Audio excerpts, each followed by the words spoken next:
That Thanksgiving night, I was clutching the award I'd received just that morning, standing on my father's doorstep. Before I could even say hello, my stepmother slapped me hard enough to split my lip. My father leaned back, laughing, raising his glass like it was all a show. 5 minutes later, the doorbell rang. When the door opened, the man everyone thought had cut ties long ago, my wealthy grandfather, walked in with a rolling suitcase and a calm smile. He put the case on the table, unlatched it, and said, "Before the turkey, we feast on the truth. My name is Arden Vale. I am 28 years old, and this morning, I was awarded the Chancellor's Medal from Westbridge University. The medal is heavy, solid silver, engraved with the university crest and the words, Equitas in Opes, equity in resources. It rests in a velvet-lined mahogany box, the weight of it a satisfying anchor in my hands. I won it for my graduate project, a logistical model for fair, data-driven allocation of public health resources. In plain English, I wrote a program that helps find the people who fall through the cracks, the ones in rural, underfunded districts like Red Haven, Montana, where I was born." The auditorium was bright, all warm oak and polished brass. The applause was a strange, welcoming thunder. I shook hands. I smiled. I accepted the congratulations. My phone, set to silent, vibrated against my ribs with a single, insistent buzz. I checked it in the atrium, under the glare of the reception lights. A text message. Not from my father, Graham, or my stepmother, Marla. It was from my biological mother, a woman who had mastered the art of absence. The text read, "Can't talk. Busy helping your stepsister move into her new apartment." That was it. Not Piper, your stepsister. A careful, deliberate placement of distance. There was no mention of the ceremony, even though I had sent the link to the public live stream. No congratulations. No how did it go. Just a statement of fact. Her priority was, as always, elsewhere, helping Piper unpack boxes in the new downtown condo that my father and Marla had inexplicably afforded. I stood there for a long time, the sound of polite laughter and clinking glasses fading around me. The old Arden, the Red Haven Arden, would have let the cold bitterness rise. She would have retreated, found a dark corner, and let the familiar sting of being invisible settle in her chest. But I am 28 years old. I am Arden Vale, and I am tired of being invisible. I made a decision. I told myself to be calm, serene. This wasn't about begging for their approval. This was an invitation, a formal, adult gesture. I would drive home. I would drive the 5 hours back to Red Haven, and I would invite my family to a proper thank you dinner, my treat. A celebration of my achievement, on my terms. I would show them the medal. I would show them what I had become, not in spite of them, but separate from them. I left the reception, the mahogany box tucked securely in my bag. The drive was a long, dark ribbon of Montana highway, the mountains rising like sleeping giants against the bruised purple sky. I drove through the night, the bright, warm memory of the auditorium, the respectful applause, the validating handshakes from professors who saw my mind, not my background, playing in stark contrast to the pinprick of my headlights cutting through the enormous dark. Red Haven was just as I remembered it, asleep by 9 p.m., even on Thanksgiving. I pulled up to the old house on Sycamore Street, the house I grew up in, the house where I learned to make myself small. A single string of cheap, flickering Thanksgiving lights, orange and yellow bulbs, was tacked haphazardly around the porch railing. Half the bulbs were dead. The ones that worked cast a sick, stuttering glow on the peeling vinyl siding. The air smelled of wet, decaying leaves and distant chimney smoke. I took a breath. I straightened my jacket. I walked up the 3 damp wooden steps, my hand gripping the handle of the mahogany box. I was not asking for permission. I was extending a courtesy. I rang the bell. I heard the muffled sound of the football game on television, the bark of Graham's laugh, footsteps, heavy and annoyed, approached the door. The deadbolt slid back with a metallic groan. The door opened. Marla stood there, silhouetted against the too bright living room light. She wore a tight red sweater and her face was already flushed with wine. Her eyes, small and sharp, raked over me, from my boots to my hair. She didn't smile. "You made it," she said. Her voice was flat, unwelcoming. "Try not to ruin the evening." It wasn't a greeting, it was a command, an immediate assumption that my very presence was a threat to her curated domestic peace. I stepped over the threshold, into the suffocating warmth. "Hello, Marla. Happy Thanksgiving." The living room was exactly the same beige carpet, now thinner and stained near the hearth, the same overstuffed armchair where my father, Graham, was slouched, a half-empty glass of red wine dangling from his fingers. He was staring at the muted television, where men in helmets were chasing a ball. He glanced over. A slow, wet laugh bubbled up from his chest when he saw the polished box in my hand. "Well, look at that. What did you bring us? Arden? A new doorstop?" He raised his glass to me, a mocking toast. He didn't ask about the drive. He didn't say, "Welcome home." From the corner, a bright, electronic flash. "Look who's here to show off," a voice chirped. My stepsister, Piper. She was 22, perched on the arm of the sofa. Her phone held up, the red record light glowing. She was filming me, a wide, malicious smile plastered on her face. She aimed the camera at her own face, pouting her lips. Landed from her big fancy city life. Ugh, so much drama. I ignored her. I kept my voice even. "Dad, I came to invite you all to dinner, to celebrate." "Celebrate?" Graham scoffed. "Celebrate what? You finally paying rent?" "I won the Chancellor's Medal today," I said, my voice clearer than I expected. I placed the box on the entryway table. "It's for my postgrad project." Marla moved then, stepping between me and my father. Her eyes were fixed on the box. "A medal? How cute. Always needing to be the center of attention, aren't you? Always needing a prize for just doing what you're told." "It's not a prize, Marla. It's an award for my work." "Work?" She laughed, a sharp, ugly sound. "Let me see this work." She reached for the box. I instinctively put my hand on the lid. "Marla, don't." Her face tightened. The flush in her cheeks deepened. "Don't tell me what to do in my own house. You come in here, waving this thing around on Thanksgiving, trying to make us all feel small. You need to learn some respect, young lady." It happened so fast. I didn't have time to brace myself. She didn't just push me. She put her shoulder into it. A solid, deliberate shove aimed at my chest. I stumbled backward, my heel catching on the edge of the carpet. And then her hand came up. The sound of the slap was a sharp, wet crack that echoed in the warm, stuffy room. It was louder than the television, louder than Graham's laugh. My head snapped to the side, my hair whipping across my face. A bright, searing pain exploded on my cheek. I tasted the immediate, metallic tang of blood in my mouth. My lip was split. My hand, which had been on the box, flew to my face. The mahogany box, unbalanced, teetered on the edge of the table for a split second. Then it fell. It hit the hardwood floor with a heavy, sickening, metallic clang. The lid popped open, and the silver metal skittered out, spinning across the floor before coming to rest near the hearth. Silence.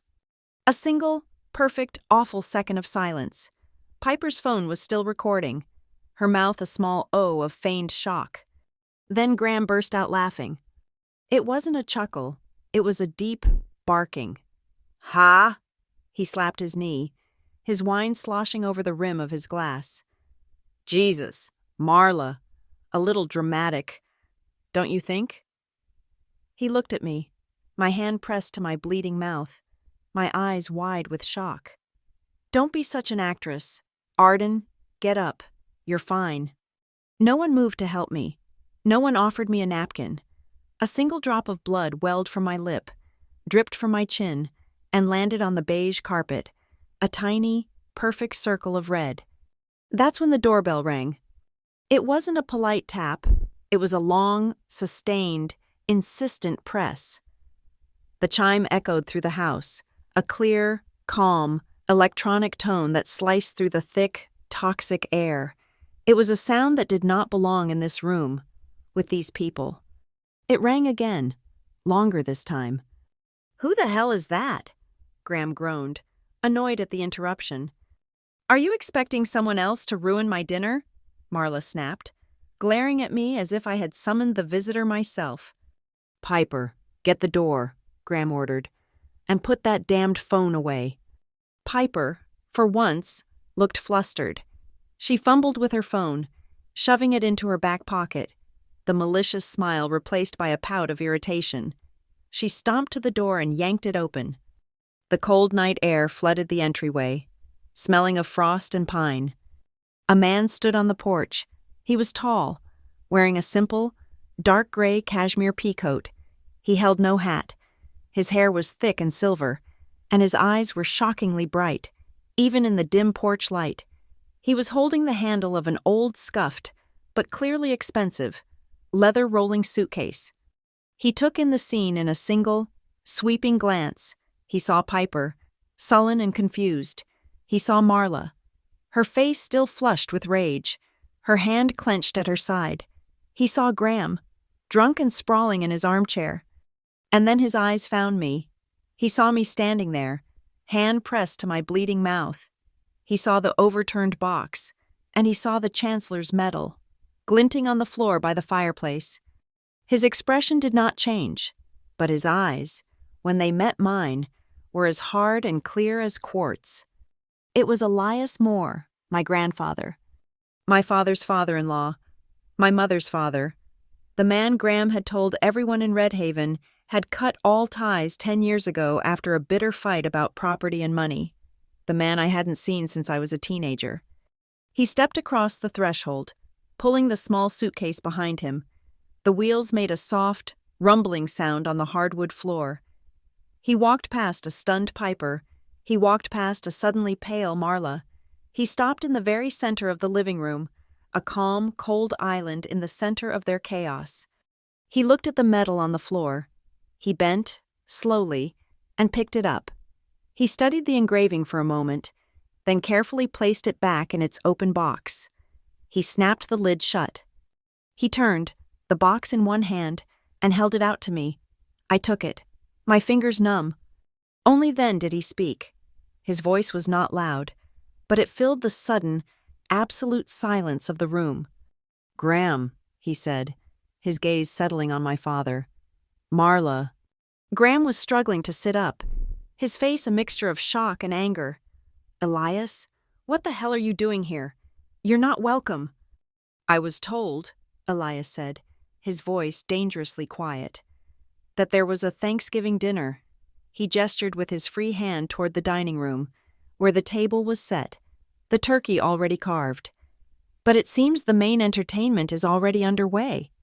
He turned and calmly rolled his suitcase to the dining room table. He placed it on the polished wood, next to the gravy boat, and unlatched the 2 heavy brass locks.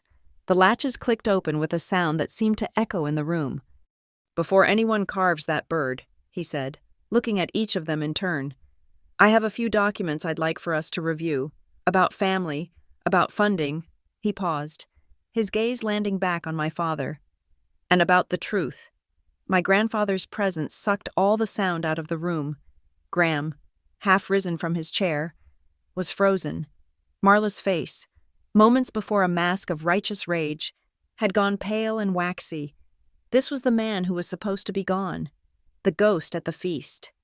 To understand the silence, you have to understand Red Haven. Red Haven, Montana, is not a town. It is a 2,000-person jury.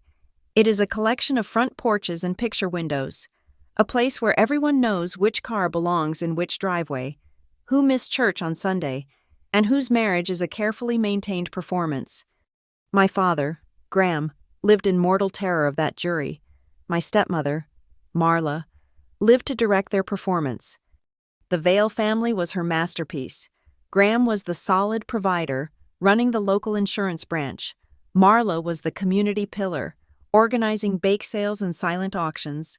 Piper, my stepsister, was the hometown blossom, pretty and popular and perfectly average. And I was Arden, the inconvenient artifact from Graham's first, brief marriage, the prop that didn't match the set. In the Red Haven performance, I was rarely, if ever, Arden. I was Piper's sister. I was, oh, right, the older one. Christmas cards were addressed to Graham, Marla, Piper, and Karen, or Audrey. My name was a detail that slipped through the cracks. It was too quiet to remember. I learned the script early. My role was to be invisible, to take up as little space as possible, and to never, ever pull focus from the stars of the show. The performance reached its apex on my 10th birthday. It fell on the same weekend that Piper, then 8, decided she wanted the big girl room, which was, of course, my room. My birthday was not simply forgotten. It was devoured, consumed by the theatrical production of Piper's Big Move. Marla spent the day painting my old walls a nauseating shade of Pepto-Bismol pink. Graham spent the afternoon assembling a white canopy bed, the instructions spread out across the living room floor. Neighbors, summoned by Marla, stopped by with small gifts for Piper, congratulating her on her new room. I sat on the top stair, watching. By 5 o'clock, the house was a chaos of pink drop cloths, pizza boxes, and congratulations. Graham, wiping sweat from his forehead, finally spotted me. "Oh, right," he said, snapping his fingers. "The birthday girl." He walked into the kitchen, rummaged in the junk drawer by the phone, and came back. He tossed something at me. It landed in my lap. It was a small, white promotional notepad. On the cover, in bright blue letters, it said, "Red Haven Mutual Insurance, Graham Vale, your neighbor in need." "Happy birthday, kiddo," he said, not unkindly, just distractedly. "Go on, go write something." It was a dismissal. Go away, be quiet. The show is happening out here. I took the notepad. I went up to the cold, cramped attic room that was now mine. I sat on the cot. I opened the little pad. The first page was blank. I picked up a pencil, and I wrote, "My name is Arden. I am 10. He didn't know it, but he had given me the only thing I truly needed, a place to be heard, even if the audience was just me. The cheap notepad was the first piece of territory I ever claimed as my own. From that day on, writing became my mechanism. While Piper learned to charm, I learned to observe. While she practiced cheers, I practiced analysis. In 9th grade, I built a small-scale wind turbine for the county science fair. It was a crude, simple thing, built from salvaged PVC pipe, a treadmill motor, and a bicycle chain. It was designed to generate just enough power to charge a bank of cell phones during a rural blackout. It was functional. It was ugly. It was mine. It won first place. I stood on the gymnasium stage, the cheap vinyl metal ribbon heavy and scratchy on my neck. The principal, Mr. Henderson, pronounced my name correctly. I looked out at the rows of gray metal folding chairs set up for the families. The section for Vale was empty. Graham and Marla were at Piper's first preliminary dance recital, across town. I walked home, carrying the turbine and the oversized blue ribbon. When I got there, Marla didn't look up from the television. "Did you win?" "Yes." "That's nice," she said. "Don't get that dirty thing on the carpet." There was one person who saw. My grandmother, Lillian, Elias's mother. She was not a warm woman, but she was a present one. She was quiet, like me, but her silence was different. Mine was a shield. Hers was a vantage point. She didn't visit often. The tension with Graham was a physical thing you could taste in the air. But when she did, she sought me out. She found me in the garage a week after the science fair, disassembling the turbine. She didn't say congratulations. She simply handed me a package wrapped in brown paper and string. Inside was a journal. The cover was thick, worn leather, soft as velvet and smelling of old paper and tobacco. "This was your great-grandfather's," she said, her voice a low, steady rumble. "He kept his ledgers in it, the cheap notepads. and her eyes flicked toward the one from Graham, sitting on my workbench. "Are for lists. This," she tapped the leather cover, "is for the accounting. Write until you hear your own voice again. Arden. Make sure the sums add up." Lillian was my bridge, a bridge to Elias, a bridge to a world where precision mattered. 6 months later, the bridge collapsed, a sudden, shocking aneurysm. She was just gone. At the funeral, I watched Graham perform grieving son-in-law for the neighbors, his face a mask of noble, tragic duty. Marla collected sympathy like trading cards. I stood by the gravesite, my hand clutching the leather journal in my pocket. The only kind eyes in my world had closed. With Lillian gone, my invisibility became my function. I became the house mechanic, the silent fixer. While Marla and Graham maintained the bright, polished facade of the living room, I existed in the wiring, the basement, the attic. I was the one who replaced the faulty light fixtures, because Graham didn't have time. I was the one who learned to patch drywall after Piper, in a teenage fit of rage, threw a high-heeled shoe through my old bedroom door. I was the one who quietly scrubbed the red wine stains from Marla's favorite armchair after her book club nights, knowing the stain would be blamed on me if it was discovered in the morning. Graham was obsessed with image. Marla was obsessed with control. Her praise was a finely tuned instrument of manipulation, doled out in tiny conditional portions. If I fixed the garbage disposal, well, look at that. Surprisingly useful. If I stayed in my room and didn't interrupt her dinner party, Arden is being so considerate tonight. I learned to survive on these scraps. I learned to exist without making demands. I did not ask for time, or money, or attention. I just fixed what was broken. And I wrote, the leather journal filled up. It was not a diary of feelings. It was a ledger, just as Lillian had instructed. Event, 10th birthday. Observation. Room given to Piper. Compensation. 1 promotional notepad. Imbalance. High. Event. Science fair. Observation. Family seats empty. Compensation. None. Imbalance. Noted. My handwriting, once a child's scrawl, became small, dense, and sharp. It was mental muscle. Every entry was a repetition, a quiet validation. I am here. This happened. The numbers do not add up.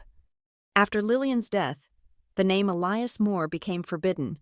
The story Graham told, the one Redhaven accepted without question, was simple. Elias, the cold-hearted, wealthy patriarch, had tried to bully Graham. He had tried to buy Lillian's estate, to cut Graham out, to control everything. "He's a bitter old man," Graham would announce at Thanksgiving, carving the turkey with a dramatic flourish. "He cares more about his bank accounts than his own blood. When I stood up to him, for this family, he cut us off. But we don't need him. We have each other."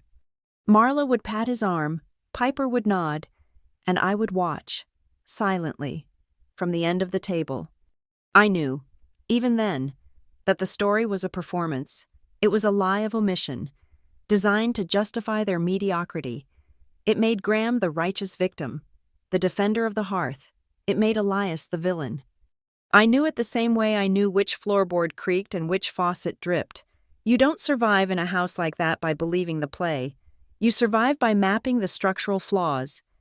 The leather journal wasn't just a ledger, it became a blueprint. I swore to myself, on the night I graduated high school, another ceremony they missed, this time for a crucial, non-refundable weekend at a timeshare, that I would leave Redhaven. But I was not running away. Escaping implies fear. This was a strategic extraction. I would go, I would learn, I would build, and one day, I would return. Not as Piper's sister, not as Karen or Audrey. I would return with a ledger of my own, and with the one thing they could never fake and could not dismiss: status. And now, Elias Moore was standing in that same living room. He was looking at my split lip. He was looking at the man who had slandered his name for a decade, and he had just unlatched his own ledger on the Thanksgiving table. The sums, I thought, my hand tightening on the mahogany box. The sums are finally being added up. My escape from Red Haven was not a cinematic sprint. It was a calculated, grinding, 4-year campaign. I worked 2 jobs while I was in high school, one shelving books at the county library, the other cleaning rental cabins. I saved every dollar that Marla didn't find and borrow for groceries. I applied for every scholarship within a 500-mile radius, writing my essays on the library computers, using the leather-bound journal as my source code. My application to Westbridge University's Applied Data Science program was a long shot. Westbridge was in the city, a place of concrete and theory. Red Haven was a place of dirt and assumption, but my grades were perfect. My essays were surgically precise, and my science fair project, which had evolved from that first crude turbine, was now a fully functional predictive model for resource strain on rural power grids. The acceptance letter came with a full-ride scholarship. I had built my own exit. Westbridge was a shock. It was the first place where what I knew mattered more than who I was related to. It was the first place where silence wasn't a defense, but an invitation for someone else to fill the void. I was quiet for the first 2 semesters, reverting to my Red Haven programming. Observe, don't demand, take up no space. That ended in my 3rd semester, in a lecture hall 3 times the size of Red Haven's entire high school. The class was Ethics in Data Modeling. The professor was a man named Dr. Harrigan. He was in his late 60s, with a mind that moved like a hummingbird. He projected a slide showing a flawed algorithm that was denying loans to qualified applicants in specific zip codes. "Do not tell me," he said, his voice quiet but penetrating the entire hall, "that the code is neutral. The code is not neutral. The code is a reflection of the coder, and the coder is a reflection of a system." He looked out at us, 300 students scribbling on laptops. "Code is biased," he said, and the words hit me like a physical blow. "Your job is not just to write code that is fast. Your job is to write code that is fair. You must, as a moral imperative, write code that sees the invisible. Write code that sees the invisible." I had spent my entire life being invisible. Now, a professor was telling me to make that my life's work, to weaponize my experience, to turn the curse into a function. After that lecture, I all but lived in the Applied Science building. I applied to Dr. Harrigan's on-campus research group, the Heliometrics Lab. It was a small, underfunded, and notoriously difficult group that focused on one thing: using data to solve supply chain problems in remote and underserved communities. It was, I realized, the academic version of my high school wind turbine. It was about making things work for the people no one else saw. I got in, and for the next 6 years, first as an undergraduate researcher and then as a graduate fellow, the lab became my home, my true home. Heliometrics was not glamorous. We were not designing killer apps or building financial models. We were staring at spreadsheets of expired medication, truck routes in blizzard zones, and lists of clinic addresses that were often just wrong. It was ugly, frustrating work, and I was brilliant at it. My talent, it turned out, was a direct result of my upbringing. I was the one who could see the breaks in the data. Other researchers would run their models, and the output would look clean. I would look at the same data and see the ghost in the machine. I saw the assumptions. I saw the zip code that had been entered as a typo, leaving an entire town without flu shots. I saw the delivery route that was optimized but failed to account for a washed-out bridge. I saw the digital equivalent of an empty chair at the science fair. I knew what it looked like when a system failed to account for a variable, because I had been that variable. My Red Haven silence began to transform. In lab meetings, I didn't speak often, but when I did, the room listened. I learned to stop prefacing my observations with, "This might be a stupid question." I learned to stop apologizing for taking up air. My speech became like my code, short, precise, and impossible to ignore. "That model is wrong," I'd say, and I would pull up the 3 data points that proved it. The other grad students started bringing me their problems, the hard ones. the ones that made no sense, the data sets that were haunted. I became the lab's fixer, the mechanic, just like at home. But here, when I fixed something, I was not just surprisingly useful, I was essential. I built my own network, not a family, but something stronger, a team. There was Nora Quinn, a systems engineer who could build any hardware I could dream of. She thought in circuits and steel, and she respected my ability to find the flaw in a system before it was built. There was Ivy Sandoval, a public health doctorate who was my bridge to the real world. She was the one who went into the rural clinics, who talked to the nurses and the patients. She brought me the stories, the analog problems. I gave her the digital solutions. We were a closed loop. We were building something that mattered. The project that won the medal was my thesis. It was a model, but it was also a manifesto. It was an algorithm that not only allocated medical supplies fairly, but also actively hunted for and flagged systemic biases in existing supply chains. It was a program that looked for the invisible.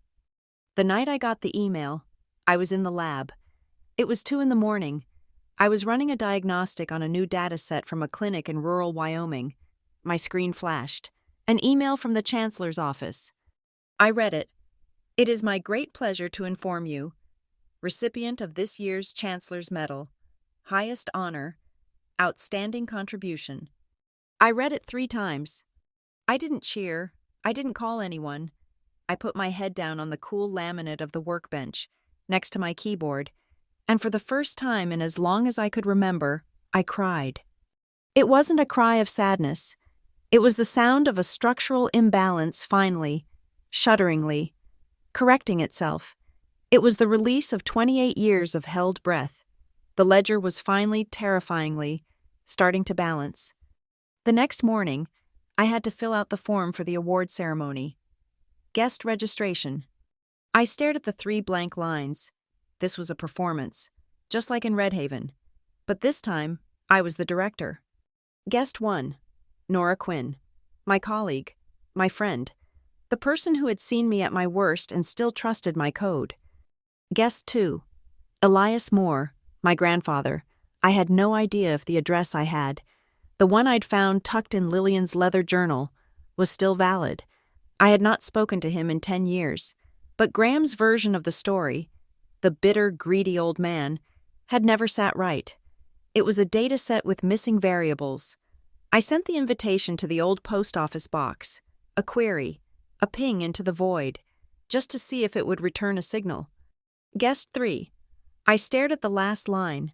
I could have invited Ivy. I could have invited Dr. Harrigan. Instead, I typed, reserved. The form required a name. I typed, an open seat. The administrator's office called me. Ms. Vale, we have a clerical question. Your 3rd guest is listed as an open seat. Is that a placeholder? No, I said, my voice clear. That is the name. It is a seat for anyone who knows they are late, but who chooses to show up anyway. There was a long silence. Very well. Ms. Vale, 1 open seat. We'll put a sign on it.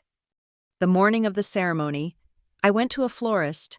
I ordered a small bouquet for myself, white tulips, for a fresh start, and red dahlias, which in the old language of flowers mean, welcome, even if you are late.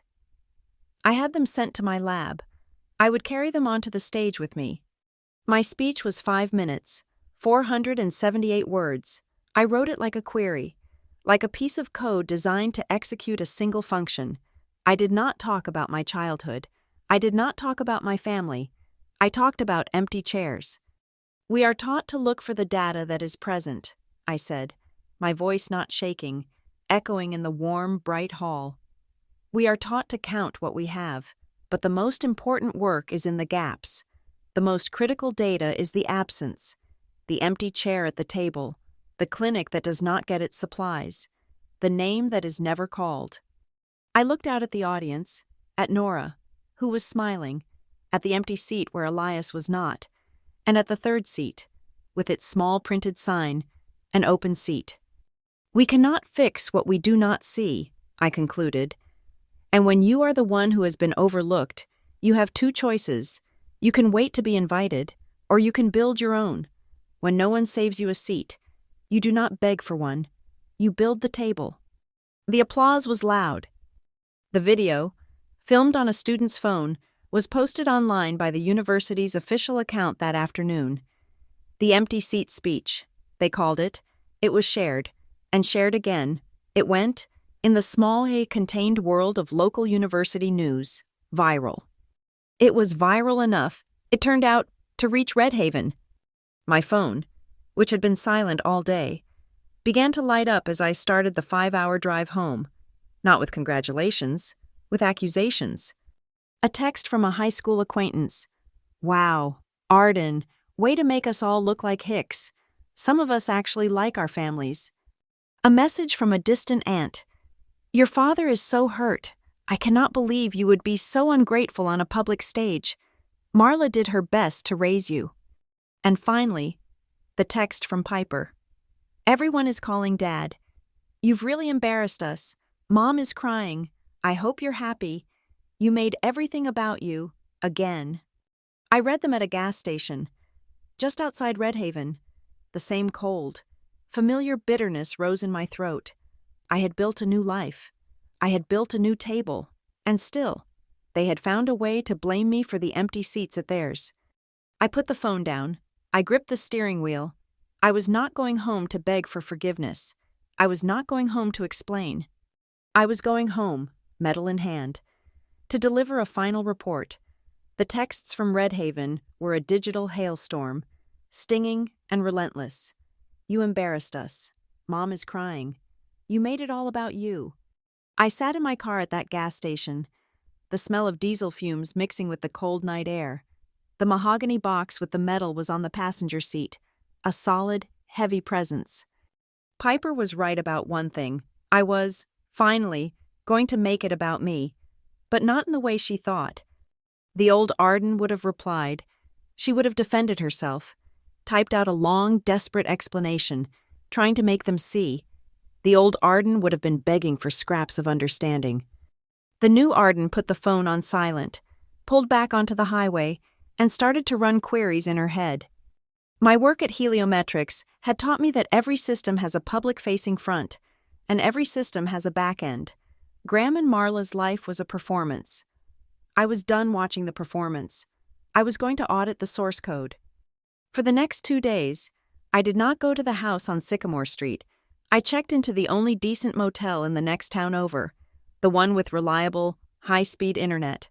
My lab at Westbridge, my work for Dr. Harrigan, had given me clearance and access to data mining tools that most people didn't know existed, but I didn't need them, not at first. I started where all small-town corruption starts, public records. The Red Haven County website was a clunky, outdated mess, but the information was there, by law. I wasn't looking for anything specific. I was just browsing, tugging on loose threads. I looked up property records, tax liens, business licenses. And then I found the fund. It was called the Red Haven Better Homes Initiative, a small-scale, local charitable fund designed to provide grants for community beautification and household assistance for families in need. The list of board members was a who's who of Red Haven's social elite, and there, listed as fund coordinator and treasurer, were Graham Vale and Marla Vale. My fingers went cold on the keyboard. This was their stage. Marla's vehicle for social climbing, Graham's for pretending to be a community pillar. The fund's public disbursement records were available in a series of poorly scanned PDF documents. I downloaded them all. For the last 3 years, the fund had been giving out grants. Most were small, appropriate amounts. $500 to the town library for a new bookshelf, $1,000 to the high school for new football uniforms. And then I saw the larger withdrawals. $10,000, 2 years ago, to Vanguard Furnishings, LLC. Another $15,000, last year, to the same. And just 6 months ago, a payment of $22,000 to Marla's Interiors, a new vendor. Marla's Interiors. The name was so brazen, so arrogant, it took my breath away. A quick search of the state's business registry showed Marla's Interiors was a shell corporation, registered by Marla herself, with the paperwork filed by my father's insurance office. Vanguard Furnishings was a real high-end furniture wholesaler based in Bozeman. They weren't just careless, they were proud. I cross-referenced the dates. The $10,000 payment to Vanguard coincided perfectly with the complete redo of their living room. The $15,000 one matched the arrival of the hot tub and the new patio furniture I'd seen in the background of Piper's summer photos. The $22,000 payment to Marla's Interiors. What was that for? My phone buzzed. A new notification. It wasn't a text. It was an Instagram story update from Piper. I tapped it, the screen filled with Piper's beaming face. She was panning her phone around a bright, airy apartment. "Finally!" the text on the screen read, with a dozen heart emojis. "My new place. All moved in. THX Mom and Dad. You're the best." She was bragging about the new apartment my mother was helping her move into. The apartment they'd used as an excuse to ignore my award. I watched the video. My data analyst brain kicking in. It was an instinct now. Scan the background. Look for the details. Piper panned past a new sofa, a huge flat-screen television. She walked into the kitchen, showing off new, gleaming stainless steel appliances, and on the new, polished granite countertop sat a tablet. I paused the video. I pinched and zoomed. The tablet screen was lit up, displaying an email or an order confirmation. My heart was hammering. I zoomed again, enhancing the pixels. It was a shipping invoice from Vanguard Furnishings. And at the bottom, in the notes section, a line of text. Per client request, all items to be billed directly to account. Red Haven Better Homes, ATEN, G, Vale. They had used the public's money meant for poor families, for beautification, to furnish Piper's new luxury condo. And Piper, in her limitless, careless vanity, had posted the receipt for the entire world to see. My first impulse was a wave of pure white-hot rage. I could screenshot this. I could post it. I could burn their entire lives to the ground with one tap. I could send it to the Red Haven Gazette. It would be easy. It would be fast. It would be what Piper would do. I closed the app. I took a deep breath. I remembered Dr. Harrigan's words. Code is biased. Write code that is fair. This wasn't about a cheap online takedown. This wasn't about online call-out. That was Marla's game. That was a game of gossip and temporary shame. I was playing a different game. My game was about ledgers. It was about structural integrity, and their entire foundation was rotten. I picked up my phone. I didn't call the newspaper. I called Ivy. "Ivy," I said, when she picked up, "I have a hypothetical data problem." "It's never hypothetical with you, Arden," she said, her voice warm. "What's up?"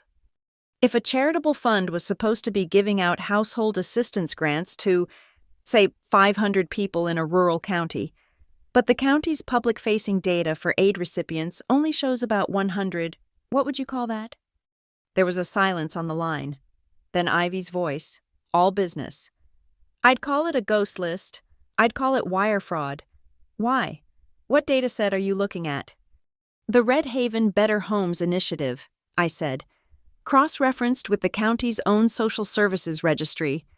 "Oh, Arden," she breathed. "They aren't just buying furniture, are they? They're stealing from the poor." "Yes," I said, "and I need you to run an independent audit on these numbers. I'll send you the raw data. I need a clean third-party report." "You'll have it in 4 hours," she said. My plan began to form, sharp and clear. This was no longer just a personal confrontation. It was a legal one. My next step was to set the stage. I logged into my email and composed a message to my father's official work address. "Dear Dad and Marla," I wrote, my tone as polite and cool as a steel beam. "I'm in Red Haven for the holiday and would love to see you.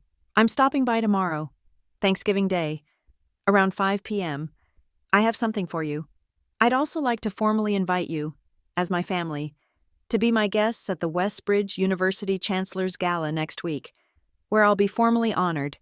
Please save the date. Warmly, Arden. It was a clean, professional, and utterly emotionless invitation. It was the lure. It gave them what they craved.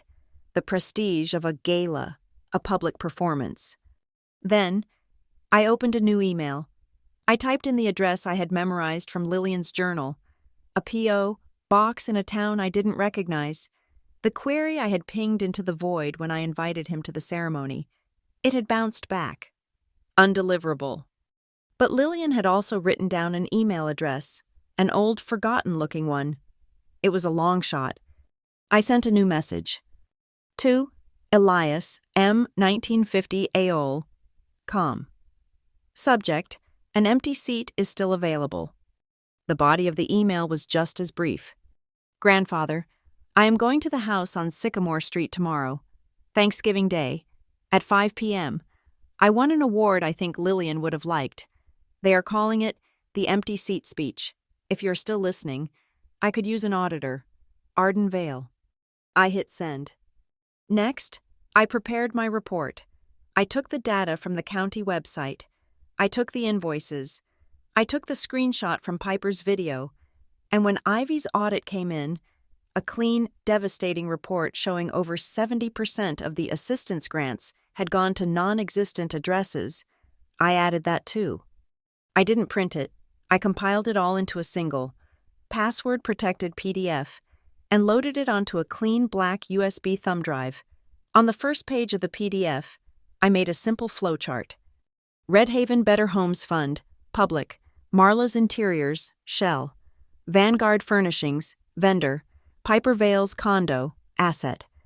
It was a beautiful, simple, and utterly damning piece of code. Now for the contingencies. I was not walking into that house blind. I was not the 10-year-old girl on the stairs. I was a data scientist. I believed in peer review and fail-safes. I went online and bought a next day, fully refundable, first-class plane ticket from Nora's home city to Great Falls, the closest major airport to Red Haven. I emailed her the confirmation. Nora, I wrote, I am going into the field tomorrow, a high-risk data extraction environment. If I text you the word execute at any time, I need you to get on this flight. No questions. I will need a credible, expert witness. Her reply was immediate. Acknowledged. Bring back good data. Arden. And stay safe. Finally, I prepared for the known variable, Marla's violence. I searched for legal video recording services. I found one that synced with most common, commercially available doorbell cameras. For a monthly fee, it would not just record, but instantly upload any detected motion or sound to a secure, off-site, legally admissible cloud server. The chain of custody was unbreakable. My father's house, I knew from a quick drive-by, had a brand-name video doorbell. I subscribed to the premium, 1-month service, using a burner email and a prepaid credit card. I entered the address for the house on Sycamore Street. I was not trying to hack them. I was simply paying to activate a service on a device they already owned. The terms of service were clear. All visitors consented to be recorded.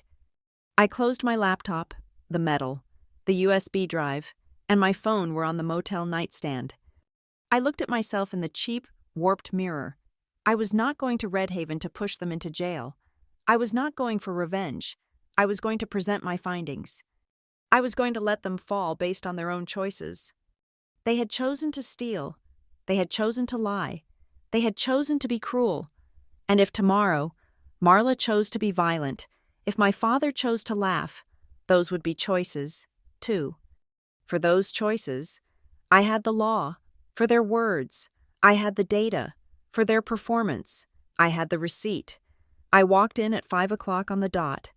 The house smelled of roasted turkey, sage, and the faint, acidic tang of Marla's anxiety. The television was already on, a football game blaring, providing a baseline of noise to cover the silence. Graham was in his armchair, a glass of red wine in hand. Piper was on the sofa, phone already in her grip. Marla was standing by the dining room, inspecting the table, her body rigid. They all looked up. The performance had begun. I did not pause. I walked to the small, cluttered entryway table, the one piled with junk mail and old catalogs. I moved a stack of mail aside and placed the mahogany box on the cheap wood. The polished, dark wood was a stark contrast to the chaos. It sat there like a piece of evidence. "Hello," I said, my voice projecting just enough to be heard over the television. "Happy Thanksgiving." Marla's eyes, small and hard, fixed on the box. "You're late. Dinner is at 5:30. "I'm not late," I said, unzipping my jacket. "I am here at the time I said I would be. I came to invite you all to a thank you dinner." Marla let out a short, sharp laugh. "A thank you dinner? For what? For finally gracing us with your presence?" Piper's phone was up. I saw the red dot. She was filming. "Live from the freak show," she muttered, just loud enough for me to hear. "And you brought a prop?" Marla sneered, gesturing to the box. "What is that? Your little prize? A medal's a medal. Arden, it doesn't make you better than us." "I didn't say it did," I said calmly. "No, you just think it," she spat. She moved toward me, her hand out, not to strike, not yet. "Give me your phone. We don't have phones at the table. You know the rules." It was the old control move. Surrender your connection to the outside world. Isolate yourself. "No," I said. It was quiet, but it was absolute.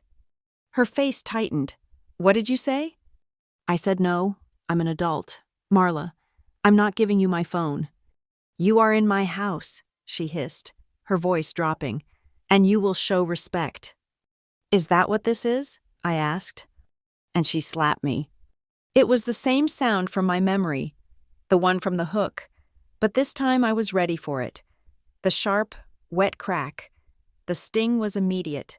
A blossoming fire on my cheek. I tasted blood, a small metallic wellspring inside my lip. I did not flinch. I did not raise my hand to my face. I just held her gaze. From the armchair, Graham laughed. He clapped his hands together, a slow, mocking applause. "Bravo, Marla, right on cue." He raised his glass to me, his smile wet and loose. "Gotta keep him in line, right? Don't be so dramatic. Arden, it was just a tap." He was legalizing it, turning violence into a joke, turning me into the butt of it. Piper was filming it all, a tight, vicious smile on her face as she captured my reaction. She was probably adding a filter, trying to muffle the sound of the slap to make it look like a quiet, tense family drama she could narrate later. I turned my head, very slowly, and looked past Marla, past her shocked expression that I hadn't burst into tears. I looked directly at the small, circular black lens of the video doorbell, visible just outside the front door's glass panel. My voice was loud. It was clear. It cut through Graham's laughter and the sports announcer's drone. "The doorbell camera is recording." The effect was instantaneous. Graham's laughter died in his throat. His glass stopped halfway to his mouth. He actually looked at the front door, his eyes wide, the implications finally penetrating the alcoholic haze. The Red Haven jury was watching. Piper's hand wavered. Her smile vanished. Marla, however, was not built for caution. She was fueled by rage. The idea that I had an external witness, that I had planned for one, sent her into a new stratosphere of fury. "You dare?" she shrieked. "You come into my home and you threaten me? You set me up?" She lunged, not at me, but at the mahogany box. I didn't move to stop her. She grabbed it and hurled it toward the fireplace. It struck the hardwood floor, the lid popping open, the metal skittering out. As she threw it, her elbow connected with Graham's wine glass, which he had just set on a side table. The glass toppled, splashing a perfect arterial spray of dark red wine across the beige carpet, a beautiful, damning, high-contrast stain. I watched it happen. The camera was recording the audio, but the visual of that wine spray, happening in the chaos of her rage, was a gift. "The camera is recording, Marla," I said again, my voice even. "And that's okay, because I'm not here to fight. I'm here to invite." I reached into my jacket pocket. I pulled out a crisp, white, 9x12 envelope. I walked past all of them, past the spilled wine, past the metal on the floor, and I placed the envelope in the center of the perfectly set dining room table. On top of the turkey, "This is an invitation to a thank you dinner, my treat, at the Red Haven Grill," I said, "and it's also your voucher." Graham, his interest suddenly piqued by something other than fear, leaned forward. "Voucher?" "A voucher for the honorary family seats at the Westbridge University Chancellor's Gala next week," I said. "Where I'm being honored, I registered 3 seats for my family. This is your confirmation." I had dangled the one thing Graham Vale could not resist: a public display of prestige, a chance to perform proud father of the genius daughter for a new, impressed audience. Marla saw it, too. She saw the look in his eyes. She saw him hesitating. She saw him being tempted by my offer, by my world, and that she could not abide. "Gala?" she screeched. "You think you can buy us? You think you can waltz in here, bleed on my floor, and then buy us with a fancy party?" She grabbed the envelope from the table. "Marla, don't," Graham said, a note of genuine panic in his voice. That was his ticket. But she was beyond reason. She stormed to the fireplace. It was a modern, gas-powered fireplace, with a heavy glass safety screen in front of it. She tried to shove the envelope through the slats. It wouldn't fit. In a fit of pure, thwarted rage, she just threw the entire envelope, voucher and all, against the hot glass. It hit with a thwack. The paper didn't ignite. It just sat there, a stark white rectangle against the black glass. The words, "Westbridge University," clearly visible. A perfect, clear, recorded statement of intent. She tried to burn it. Piper was watching this, her phone held limply at her side. Her face was pale. I could see the gears turning. She wasn't just a malicious teenager anymore. She was a 22-year-old woman, filming an assault, filming her mother throwing a tantrum, filming the evidence. For the first time, she seemed to realize that the videos she was taking could be subpoenaed, that her story was now a legal liability. The room was silent again, save for the hiss of the gas fire and Marla's ragged breathing. That's when the doorbell rang. It wasn't a quick ding-dong. It was a chime. One long, steady, 2-second chime, a pause, and then another one, just as long, just as steady. It was not the sound of a casual visitor. It was the sound of an appointment. "Who the hell is that?" Graham barked, his voice ragged with stress. "Are you expecting someone?" Marla snapped, whirling on me, as if I had summoned another demon. "Piper, get the damn door!" Graham yelled. Piper, looking terrified, fumbled with her phone, shoving it into her back pocket. She crept to the door and pulled it open. The cold November air, sharp with the smell of frost and chimney smoke, cut through the overheated room. A man was standing on the porch, tall, silver-haired. He wore a dark gray peacoat, and his bright, clear eyes took in the entire scene in 1/50th of a second. He saw Piper, pale and trembling.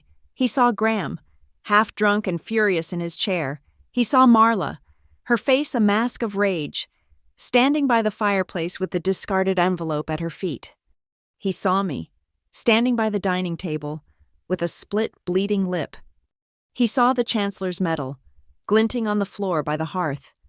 It was Elias Moore, my grandfather. He stepped across the threshold, his old leather suitcase rolling silently behind him on the hardwood floor. He was the picture of absolute, unruffled calm. "I'm here for the party," he said, his voice quiet, but carrying to every corner of the room.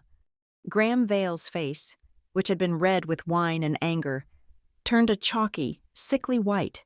The blood drained from it so fast I thought he might faint. "Elias?" he whispered. Then the shock turned to bluster, to the old, familiar anger. "You!" he roared, staggering to his feet. "You have the nerve to show your face here? After all these years? Get out of my house." The room, which had been simmering, was now ready to detonate. My grandfather ignored Graham's command. He didn't even look at him. Instead, he pulled the leather suitcase to the head of the dining room table, next to the platter of cooling, Untouched turkey. The case was old, but the brass latches were polished. He snapped them open. The sound was as loud as a gunshot in the silent room. The lid opened not like a suitcase, but like a vault. Inside, there were no clothes. The interior was lined with dark green felt, perfectly sectioned. It was a portable office, a war chest. One section held meticulously tabbed manila folders. Another held stacks of paper, bound with clips. I recognized them instantly as printed bank statements. And in a velvet-lined recess, there was a small, elegant, brass and glass hourglass. Elias Moore, my grandfather, stood at the head of the table. He was the patriarch, and this was his court. He looked around the room, his gaze sweeping past the spilled wine, the metal on the floor, the envelope by the hearth. He looked at Marla's rage, Graham's bluster, and Piper's terror. His eyes finally landed on me, and for a fraction of a second, his expression softened as he noted my bleeding lip. Then he turned his gaze back to the ruined feast. He asked a single, simple question, his voice perfectly calm. "Is Arden's dinner ready?" It was a question that hung in the air, weighted with implication. He wasn't asking about the food. He was asking if I had been served. Graham, emboldened by the wine and a decade of his own lies, let out a sharp, mocking laugh. "Dinner? Look at this place. She ruined the party." My grandfather did something I could never have predicted. He turned, very slightly, toward the front door. He looked directly at the lens of the video doorbell. He raised his hand, palm open, and gave a small, polite wave. "Hello," he said to the camera, as if greeting an old friend. "We are recording this, as well, a wonderful invention, data preservation." Marla looked as if she'd been struck. Graham's mouth fell open. Elias turned back to his suitcase. He reached in and pulled out a thick vellum document, bound in a blue legal cover. "You've told a good story, Graham," he said, tapping the document on the table. "For 10 years, the story of the bitter old man who cut off his family, it was a good performance, but the numbers were wrong." He held up the document. "This is the Moore Family Trust Agreement, and if you read Article 4, Section B, you'll see that Arden's portion was never, ever cut. It was not mine to cut. Her grandmother Lillian made sure of that." Graham was shaking his head. "That's a lie. It was dissolved. You sent the papers." "No," Elias said. "I sent papers placing her fund in suspension, a temporary hold, enacted by the trustees, due to, and I quote," he peered at the document, "the documented malfeasance and emotional misconduct of her primary guardian. That's you, Graham." He tossed the agreement onto the table. It landed in front of Graham's empty plate. "But that's old business," Elias said, waving a dismissive hand. "We can talk about the interest she's accrued for the last 10 years later. I'm here about new business." He reached back into the suitcase and pulled out a much thinner folder. "I've been subscribing to the Red Haven County database for the last 2 years, he said, as if discussing a magazine. "Reading up on local initiatives, a fascinating little fund you run, Graham, the Red Haven Better Homes Initiative." Marla's hand flew to her throat. "You've been very busy," Elias continued, his voice dangerously pleasant. He pulled out a stapled set of papers. "Here's an invoice, for instance, from a Vanguard Furnishings for $11,000.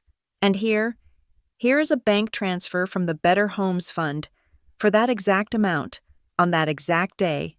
A lovely coincidence." He pulled out another, and this one, an invoice for interior contracting services from a Marla's Interiors, $22,000, and here's the matching transfer from the Better Homes Fund. You must be an excellent contractor, Marla, though I can't seem to find any other clients. He laid the papers out, one by one, like a game of solitaire.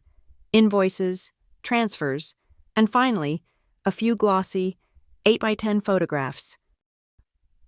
"The problem, you see, is the delivery address on the Vanguard invoices," he said, tapping the final photo. It showed a delivery truck outside a new condo building. "This isn't a homeless shelter. It isn't a public library." His gaze slid, for the first time, to Piper. "You've redecorated your new apartment beautifully, my dear. You have your mother's expensive taste." Piper went utterly, deathly white. Her eyes darted to the photo. I could see the image clearly from where I stood. It showed the delivery men carrying a sofa, and standing in the doorway, her phone held up, taking a selfie, was Piper. "You were in the delivery photos," I whispered, the realization hitting me. She hadn't just posted the invoice, she had documented her own complicity. Elias reached for the hourglass. He turned it over. The sand, a dark, silvery gray, began to fall. "I am an old man," he said. "I am tired, and I am not a prosecutor. I am, however, a very good auditor. This hourglass contains exactly 30 minutes of sand." He placed it on the table, next to the trust agreement. "You have 30 minutes, he said, his voice dropping to a whisper, "to tell me your version of the truth. You tell me everything. You tell me how you are going to pay it all back, to the fund, and to Arden. You have 30 minutes, before I stop speaking to you, and start speaking to the police." He then looked at the doorbell. "And before I connect this small, encrypted USB drive, which is currently inside the doorbell unit, to the county's public access network, it contains a full copy of my audit." He had been the one who paid for the service. The email I sent had not been a query, it had been a confirmation. He had been listening all along. The silence that followed was absolute, broken only by the sound of Graham's ragged breathing. And then, the performance began again, the final, desperate act. Graham, predictable as ever, pointed a shaking finger at me. "She did this. This is her. She put you up to this, you old bastard. She's been making things up, turning you against us. Just because she wants money. She's always been jealous. She's trying to extort us." Marla, seeing her cue, collapsed into a dining chair. The tears were immediate, a sudden, noisy fountain. "I don't understand," she sobbed, a performance of profound, wounded innocence. "Money? Contracts? I don't know about any of that. I was just trying to raise her. She was always so difficult. That slap, I was just teaching her. I was teaching her out of love. I love her. And she's trying to send me to jail." It was a perfect two-part harmony of blame and victimhood. They were trying to drag him back onto their stage, into their script. I had been quiet. I had been watching. Now, it was my turn. "This was never about money," I said. My voice cut through Marla's sobs. I walked to the head of the table, opposite my grandfather. I set my laptop down. I didn't have a file full of invoices. I had something better. I opened the laptop and turned it to face them. I didn't need to project it. The small screen was intimate. It was an interrogation. "You're right, Marla," I said. "You don't understand the contracts. You don't understand the data. You just steal. You've been stealing from me my whole life. My room, my birthdays, my father's attention, and now you've just graduated to stealing from the county." I brought up the flowchart, the one that showed the money moving from the fund, to her shell company, to Piper's apartment. "But the money is just a symptom," I said. "The disease is the silence, the invisibility." I clicked a new window. It was a visualization of an email network, a web of hundreds of anonymized reports, case files, and desperate messages. "I don't need to talk about your fake invoices," I said. "I'd rather talk about the ghosts, the people on your assistance list who don't exist, the families who were supposed to get aid and got nothing." I hit the video call button. A face popped up on the screen. "Nora," I said, "you're on speaker." "Arden?" Nora's voice was crisp, clear, and utterly professional. "I'm looking at the final audit. You were right. The Red Haven dataset is a statistical impossibility. It's not just a blind spot, it's a black hole." "Nora," I said, "please confirm, as an independent systems engineer, what you found when I asked you to cross-reference the Red Haven Better Homes Initiative's disbursements with the state's social services database." Nora looked directly into her camera, as if she were testifying. I can confirm that over 70% of the listed household recipients of aid from the Red Haven Better Homes Fund in the last 24 months do not exist in the state database. They are, statistically speaking, ghosts. The addresses are non-existent. The names are random. The entire aid network, as reported by your father and stepmother, is a fabrication. Graham looked at the screen, at this stranger, this expert, this witness, and his face crumpled. The bluster, the anger, the performance. It all evaporated. He just looked old. Marla stopped crying. Her sobs cut off as if a tap had been turned. Her face, stripped of its theatrical grief, was just hard, cold, and ugly. I looked at Piper.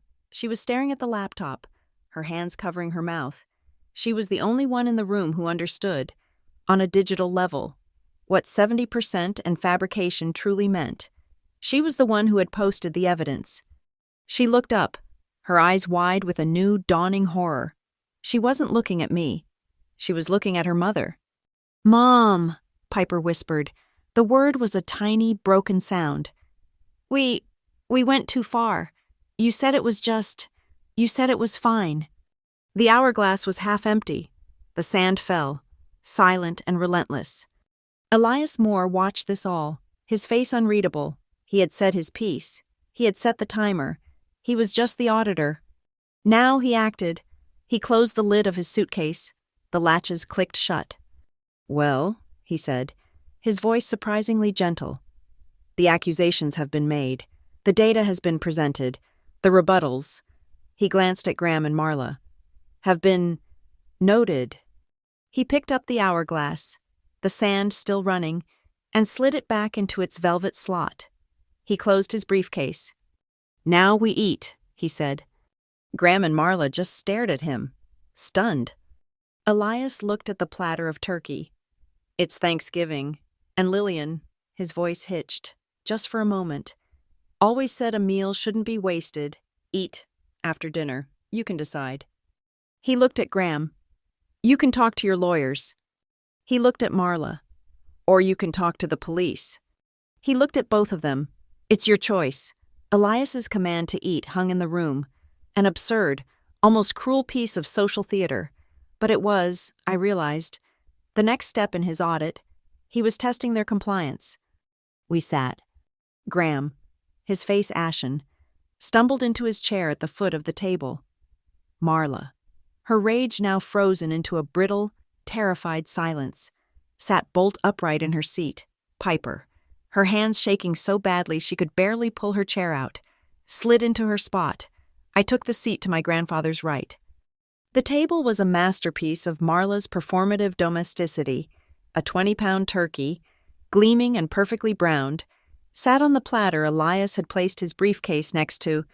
There was a bowl of deep, crimson cranberry sauce, a boat of gravy, mashed potatoes, green bean casserole, marshmallow-topped yams, a Thanksgiving feast pulled from a magazine, designed for a jury of neighbors, now cooling under the harsh lights of its own crime scene. No one moved. The steam was rising from the food, and the only sound in the room was the quiet drip of blood from my split lip onto the napkin I was holding. Elias, calm as a surgeon, stood up. He picked up the bottle of red wine Graham had been drinking. He poured a single, precise, 4-ounce glass for himself. He set the bottle down. He then picked up the pitcher of ice water. He poured a full glass and slid it across the table to me. The glass was cool, and the condensation on the outside felt good in my trembling hand. He gestured to the wine bottle, near Graham, and the water pitcher, near Marla. "Please," he said, his voice quiet, "help yourselves. Every person is responsible for their own glass." The message was clear. He would not serve them. He would not be their host. They were on their own. Graham's hand, which had been resting on the table, shot back as if the wine bottle was hot. Marla stared at the water pitcher as if it were filled with acid. Piper, on the other hand, was not looking at the drinks. She was looking at me. Her eyes were fixed on the red stain blooming on the white napkin in my hand. Her face, which had been pale with fear, began to crumple. Your lip, she whispered. A single tear rolled down her cheek, then another. It was a raw, ugly, gulping sob.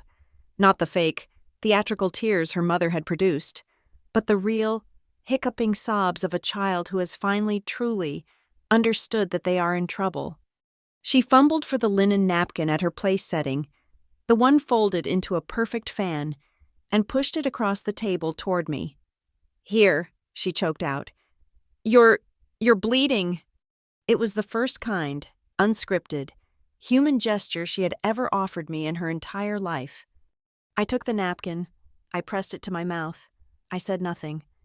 I reached for the mahogany box, which was still on the floor by the fireplace. I picked it up. I walked back to the table. I did not return it to the entryway. I placed the box, with the Chancellor's medal inside, directly in the center of the table. I set it down between the mashed potatoes and the turkey. It sat there, dark and polished, a coffin in the middle of their feast, a silent exhibit. Elias picked up his own fork and knife. The clink of his heavy, silver cutlery touching the porcelain plate was deafening. Lillian loved Thanksgiving, he said, his voice conversational, as if he were just opening a dinner speech. He did not cut the turkey, he just held the utensils. She loved it because the accounts, she always said, were all in. The harvest was done. You knew exactly what you had, and exactly what you didn't. She was a great believer in accounting. Graham flinched at the word. I remember, Elias continued, his gaze fixed on the middle distance. The year Arden was accepted to Westbridge. Lillian was so proud. She knew, of course, that you two, and his gaze swept to Graham and Marla, would not be contributing, so she sent a check. Graham looked up, his eyes wide. What? She sent a cashier's check, Graham, for $50,000, not to me, not to a trust. To you, she trusted you. It was Arden's college money. She made you sign for it. Graham was shaking his head, a frantic, side-to-side motion. No, I don't. That never happened. That's a lie. You're trying to frame me. Lillian, Elias said, was a bookkeeper. She did not abide by he said, she said. She believed in receipts. My grandfather put his fork and knife down, very slowly, on either side of his plate. He reached into the inner pocket of his peacoat, which he had not taken off. He pulled out a small, plastic-laminated rectangle. It was a piece of paper, a carbon copy of a handwritten receipt. This, Elias said, is the receipt, $50,000, received by Graham Vale, to be held in trust for the education of Arden Vale, dated 10 years ago. He slid it across the table. It spun, slowly, and came to rest against the base of a wine glass. She even, Elias said, his voice soft with a decade of cold anger, made you put your thumbprint on it. She said she'd just read a detective novel. She thought it was fetching, but we all know why she did it. She knew you, Graham. Graham stared at the receipt. From where I sat, I could see it. The faded blue ink, Lillian's sharp, angular script, and at the bottom, a faint, world, inky thumbprint, right next to Graham's messy, looping signature. The blood hadn't just drained from Graham's face. Now, the very life had. He looked like a corpse. Marla saw him falter.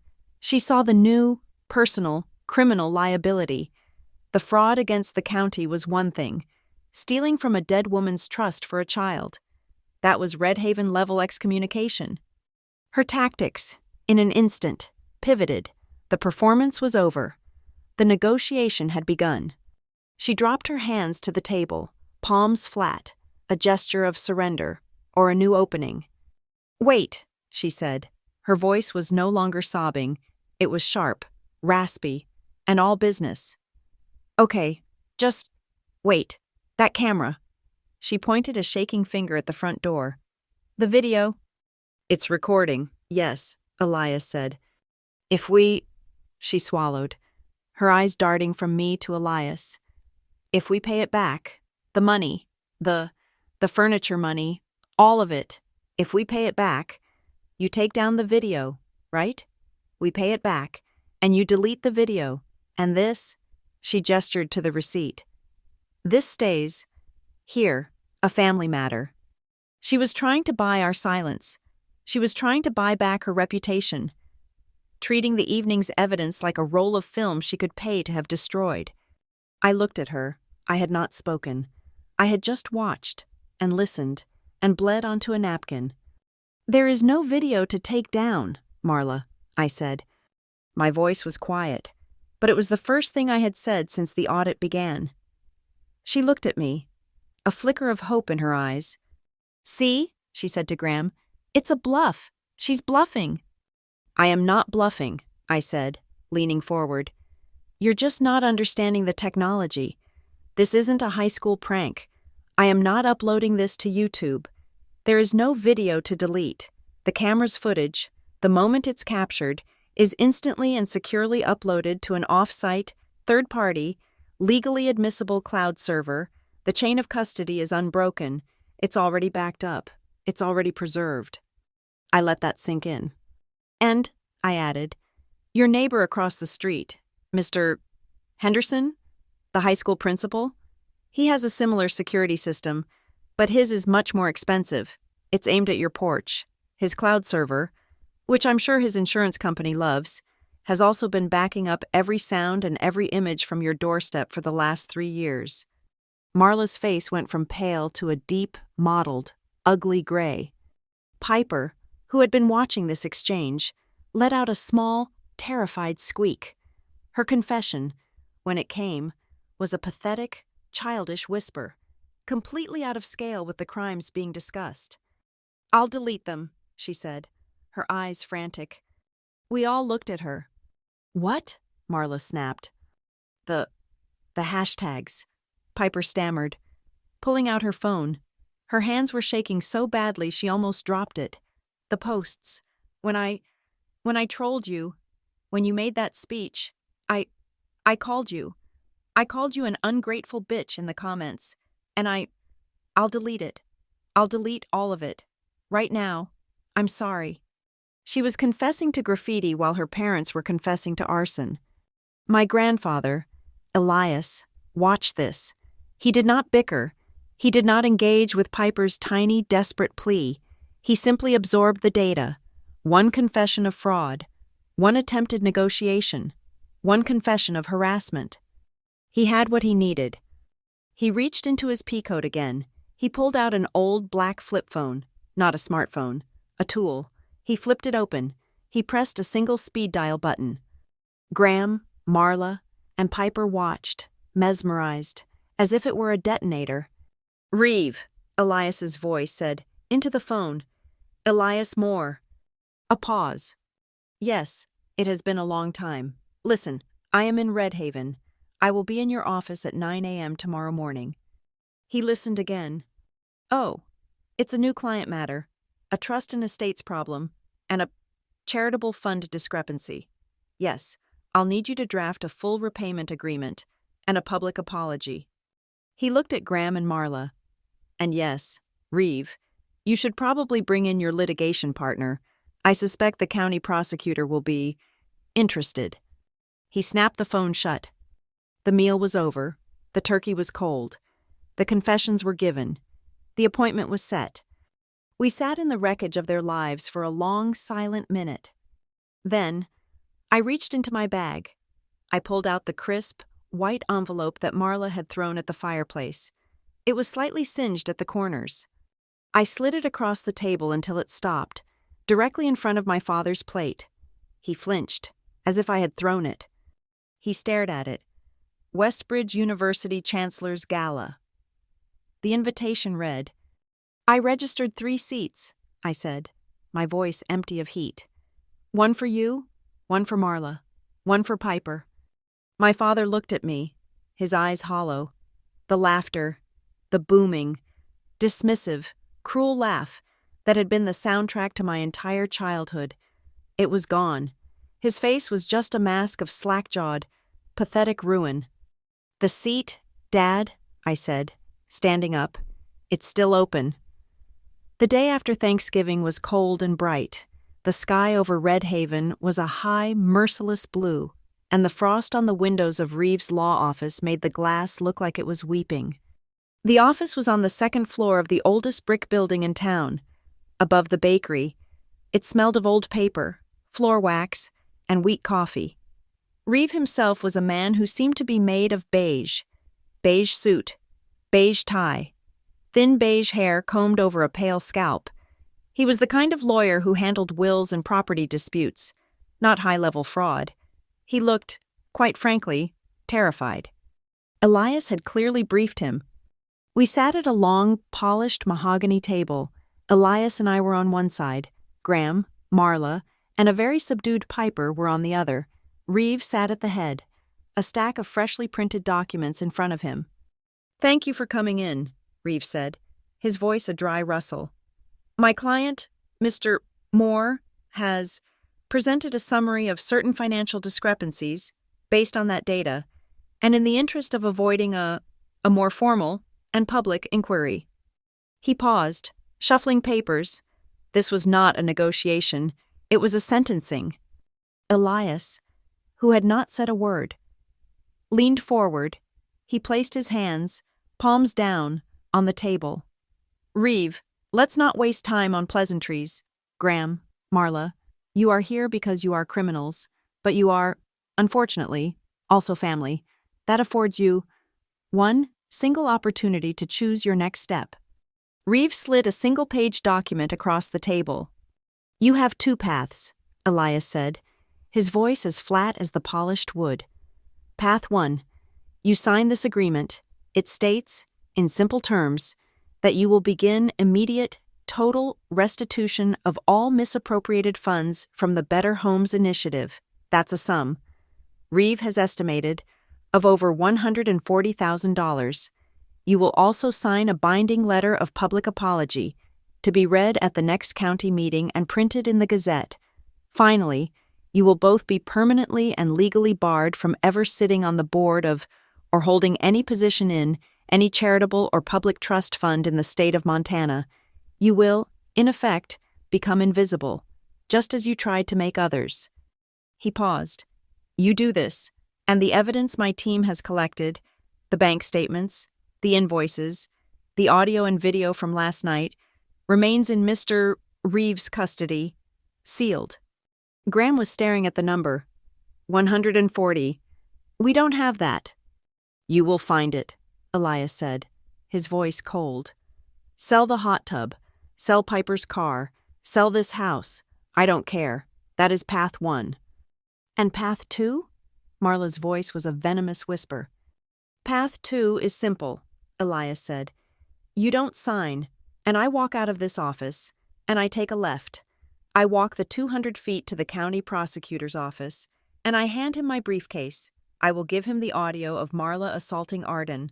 I will give him the video of her attempting to destroy evidence. I will give him Dr.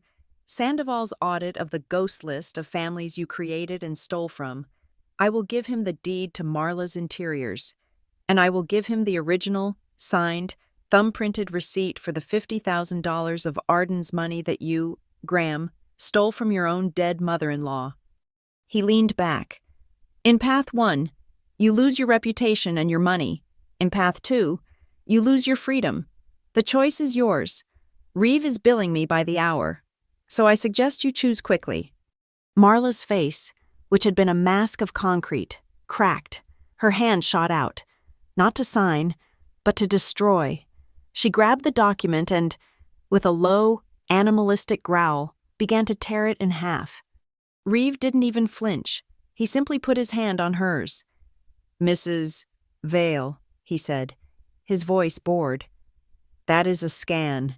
The original is in my fireproof safe, to which you do not have the combination. Tearing up a piece of paper in my office is not a legal defense. It is merely a tantrum and a waste of my toner." He slid a fresh, identical copy from his file. "Try not to be so dramatic." Marla froze. Her hand, still clutching the ripped paper, fell to her lap. She had run out of moves. The performance had, finally, met a critic who would not applaud. While she was staring into the abyss, a second, thinner document was slid across the table, stopping in front of Piper. "Ms. Vale," Reeves said, his tone softening almost imperceptibly. "This is a separate matter, an agreement, drafted by Ms. Arden Vale herself." Piper looked at me, her eyes red and puffy. She looked like a child. "It's not a lawsuit, Piper," I said, speaking for the first time. My voice was hoarse. "It's an offer." Her trembling hands picked up the paper. It was a simple, one-page document. It was not from Reeve. It was from me. It stipulated 3 things.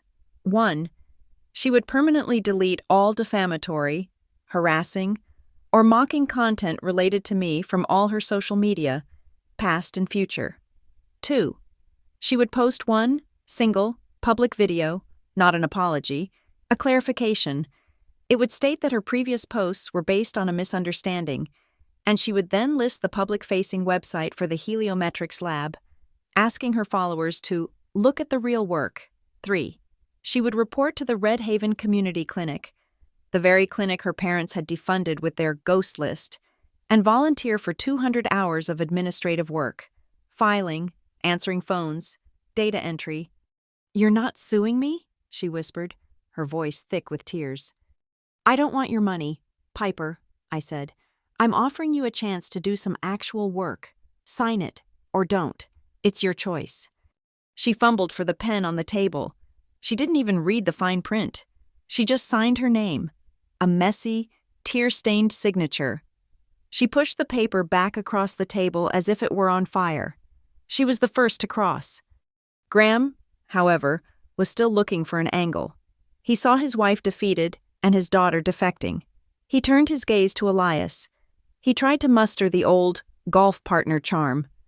"Elias," he said, leaning forward conspiratorially, "listen, just man to man. Forget the lawyers. We're family. You're my father-in-law. We can figure this out. Just you and me. A private negotiation. There's no need for all this." He was trying to pull Elias back onto his stage, the good old boys stage. My grandfather's laugh was not a laugh.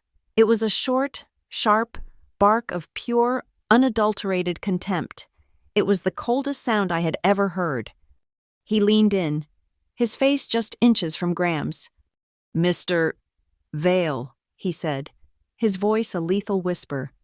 "You are not my family. You are the man who married my wife's daughter. You are the man who let her wither in this God-forsaken town. You are the man who sat, laughing, while his new wife beat his first daughter, my granddaughter, bloody on a holiday. I am not your father-in-law. Graham, I am the father of the woman you failed. I am the grandfather of the woman you scorned. We have nothing to figure out.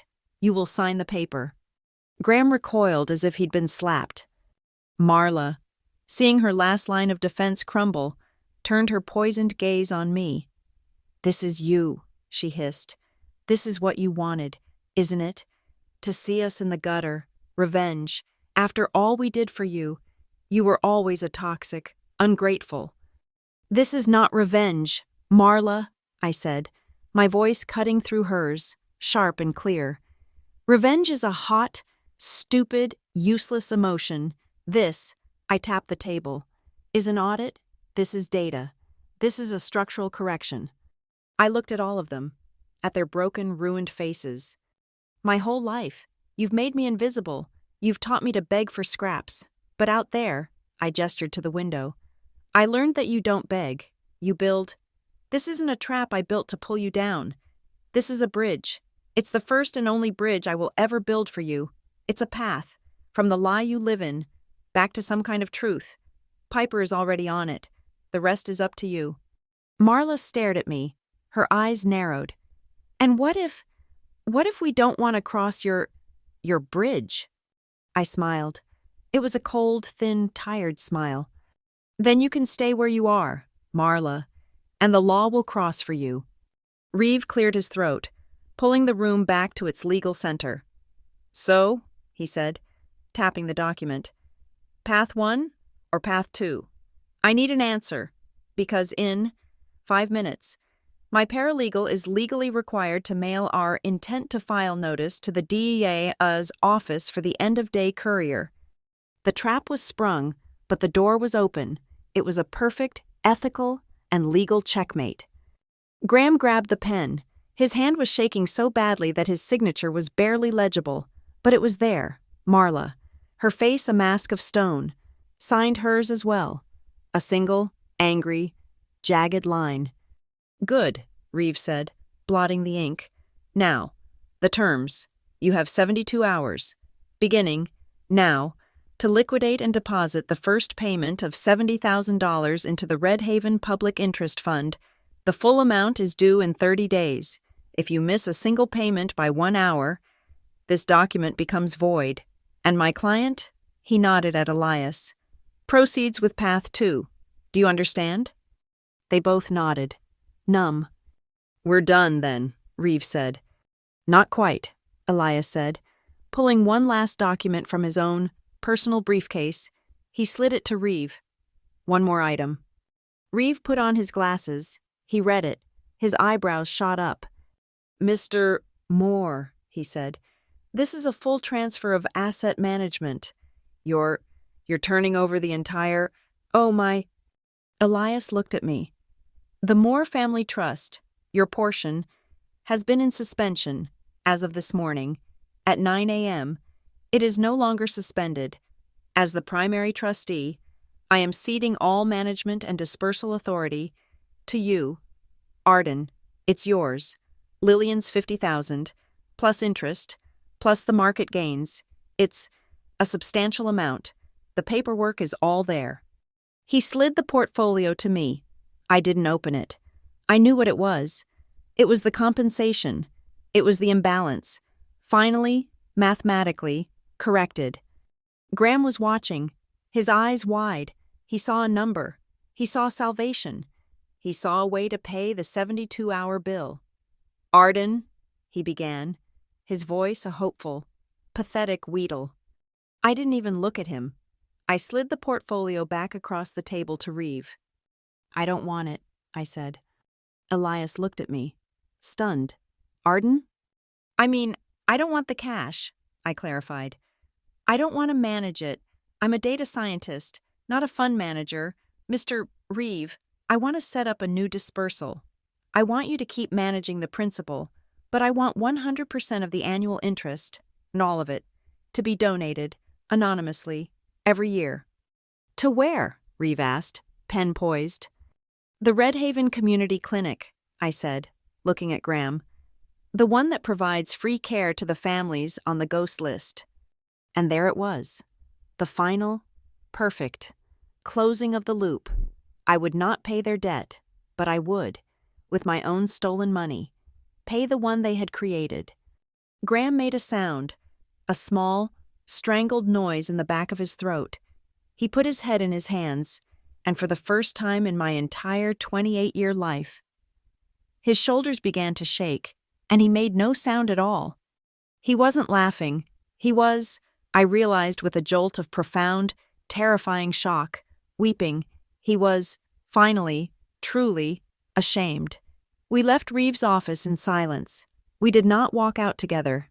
Elias and I left first. Graham, Marla, and Piper stayed behind, trapped in the beige room, staring at the financial wreckage of their lives. Red Haven, as I knew it would, began to talk. The jury was in session. But the story, the performance, had changed. The narrative was no longer the one Marla and Graham had written. It didn't happen overnight. It was a slow, seismic shift. It started, I suspect, with Reeves' paralegal, who had to file the public notice of Marla and Graham's indefinite leave of absence from the Better Homes Initiative.